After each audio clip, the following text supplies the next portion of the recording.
Hi guys, it's the Reading Aardvark. I'm coming at you today with my 2020 reading goals.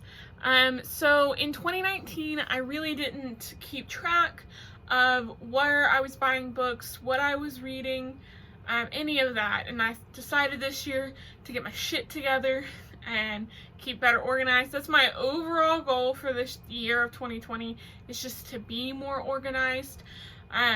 I think that will help me in my life to be more organized and to get things done.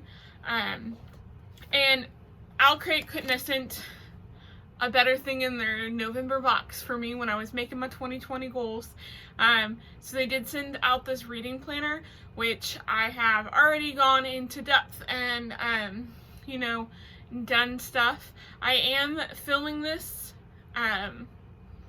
in March, which is 3 months after the new year started, but I realized everyone was doing 2020 goal videos, and I thought I would do 2020 goal video too. It'll help me keep myself accountable on what my goals are and what I'm trying to reach. So in this planner, I really like this. It's my opening page. I have decided to keep track of where I'm buying books at so that my goal is really to buy most of my books secondhand so that they're not being wasted. But I do sometimes buy brand new books. I get brand new books from book subscriptions. And so I wanted to keep a conscious effort of where I'm buying books and how I'm buying them and what I'm doing with books that I no longer want. And so up here, I do have my book outlet is where I buy a lot of stuff. Second and Charles, which is a resale shop. Half Price Books is my all-time favorite place to shop for books. Barnes & Noble is also, I love to go into Barnes & Noble. I do not buy a lot from Barnes & Noble. I might in a year buy like 5 books from Barnes & Noble. Also, book boxes. So right now I'm only subscribed to Book Outlet, but I am hoping in the near future that I can expand my book box stuff. I love LitJoy right now, and Illumicrate and Fairy Loot. Those are the 3 I'm debating against. So if you get any of those, I really want fantasy, YA fantasy. So and Harry Potter. That's really what I want. Also, I do listen to books on Audible. And then I've also left myself an other column because sometimes I do partake in the sales at Target where it was like buy 2 get 1, or I might buy it at another secondhand shop that I don't have written down that's not close to me. I might go see, one of my books from February was a book that we went and saw the author, and so I bought the book there. So I've left it there. I've left that other one so that just in case I have that. What's really cool about the Owlcrate thing is that it does have this bookshelf, and I'm just making it colorful. Not really. I should have done it by the color of where I got the book, and that would have been cool. But I'd already colored it in, and so now it's just going to be colorful. So we're going to skip that first. So this is, of course, they have the TBRs at the front. Which I like because I'm gonna start writing. I started writing on the side if I sold the book, so if I took it to Second and Charles or Half Price Books, I can write down what I DNF'd, and I really like that. And then also on the side here, on the monthly, there is where you can do your reading list and how many pages you've read that week. And so I really did like that. I definitely have been using it. But what I'm really enjoying is that behind here, Owlcrate has given us a space to review books. My problem is that I do want to review more on Audible to hopefully win more, books and giveaways. But at the moment when I finish books, I don't want to go on. I need to sit and think about what I read.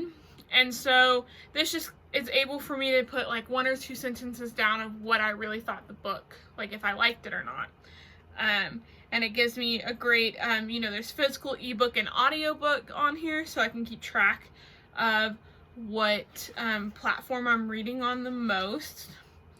And then, of course, in the back, they do have their monthly wrap-up, which I really like, and a favorite quotes section, too.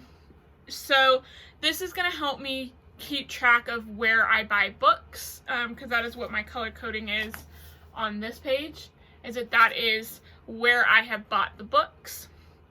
And my goal is really to have, at the end of the year, more secondhand books than new books.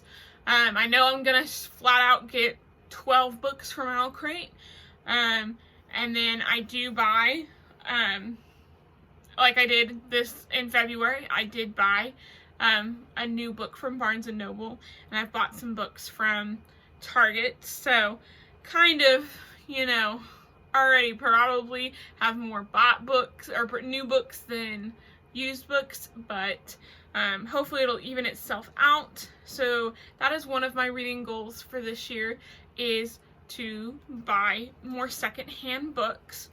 Also, another reading goal for this year is I would like to reread one book a month from my childhood, to see if I still like it, because I've held on to some books that I haven't reread in a while, and I can always gift them to other people, because I'm not gonna lie, most of the ones I've held on to are ARCs that my librarian gave me.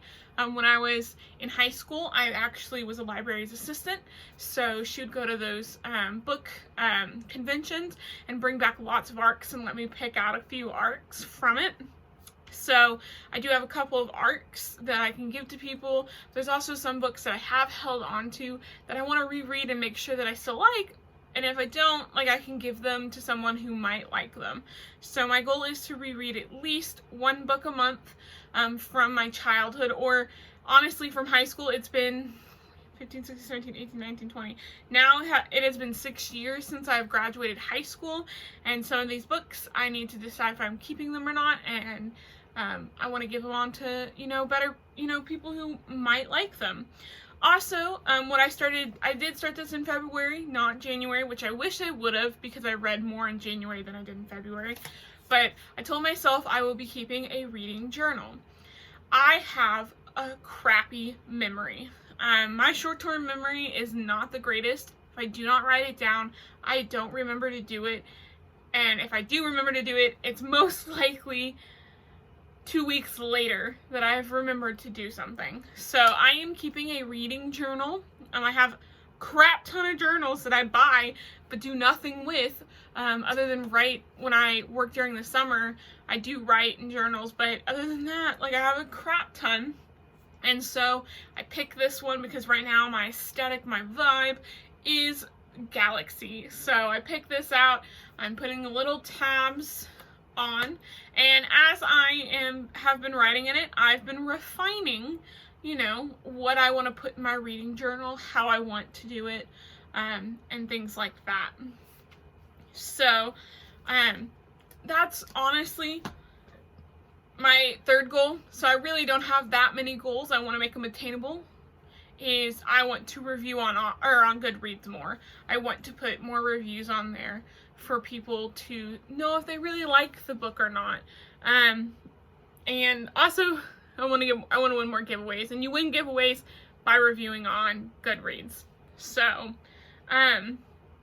yeah, those are really my 3 goals, is just to get a better track of where my books are coming from, what I'm reading, keeping that reading journal so I am able to give you guys a good review on books, and not just sit there and go, yeah, this happened that way, yeah. So the reason why some people on here might be going, well, write in your books, because some people out there do that, and I do that to a few of mine, but that's normally the second time I've read them. I don't write in them the first time, because what if I don't like it? And then now I can't sell it back. Your girl poor. So a lot of my book buys are funded by me selling my books back. So I don't really write in them unless I really want to keep those books. So But yeah, to write down what I like and to also reread at least one book from my childhood. So 3 simple goals. I think they're attainable. I think they're just going to make me better as a book reader. Not saying if you don't do these, you're a bad book reader. I think I would like to, especially since now I want to start this channel, I want to be able to give you guys more than just me sitting here holding up books. So, yeah, I think that's a good 3 goals. I think it's attainable, and I hope you guys like these goals. Maybe some of you are like, man, that is a nice goal. Because it's never too late to start your New Year's resolutions, guys. It doesn't have to be a new year. It could be a new month, a new day. So, yeah, I hope if you guys like these, comment down below if you're gonna start doing it. Comment down below if you've already done it and want to give me some tips and tricks on how to keep it going, because everyone knows by the 4th month of the year, that's when things kind of slow down, you stop doing things, and so we're on the 3rd month of the year and I've kind of held strong. I do have to sometimes go back into, I was updating this daily, and then I slowed down in February, and for like 2 weeks straight, didn't do anything. Then I made myself go back in. I bought myself, now if you guys, I am sorry. I do not know what just happened. I got a new ring light, guys, so if you are into bullet journaling, which I tried to do, that was my New Year's resolution last year, bullet journaling is not for me, okay? I know that, I tried it, not for me. But also any kind of journaling. These markers from Target, these are the Midliner Zebra Creative Marketing Tool. Or marking tool, not marketing, you're not marketing anything. But the cool thing about these pens is that they do have this edge. I don't know if you guys will be able to see they have that edge, and they also have a fine tip edge. So I really like these. These are very pastel-y colors. These are all those colors in there. So I do like these colors. I do wish there were some darker, so I do have another set, but if you use them too much, they do bleed through. These do not bleed through. Let me show you one of the spreads. Was it February? No, it's in my March. So I actually have drawn on here, and there ain't nothing on the other side, guys. Look at that. So super excited that I was able to find those markers. I will definitely be looking into maybe Zebra makes some other colors, because I would love to get more colors than this. I'd like to get some darker colors. So definitely the pastel ones, they are double-ended soft mild color, and they're water resistant, and I think it does say somewhere on here, yeah, it doesn't bleed through. So, and it also sets up. Okay, well, I can show you it without all the markers in it. It does set up into this easel that you can put down. So I'll pick those up later. What a fun trip. Anyway, that was a little side note. Definitely get those if you are into bullet journaling. They are great. They are awesome. I also use them as highlighters. So yeah, hope you guys really like these goals. I'll do an update after, or maybe in May, on my goals, on whether I'm keeping up with them, whether they're working out, if I've changed anything, if I've added any goals. But yeah, okay, bye.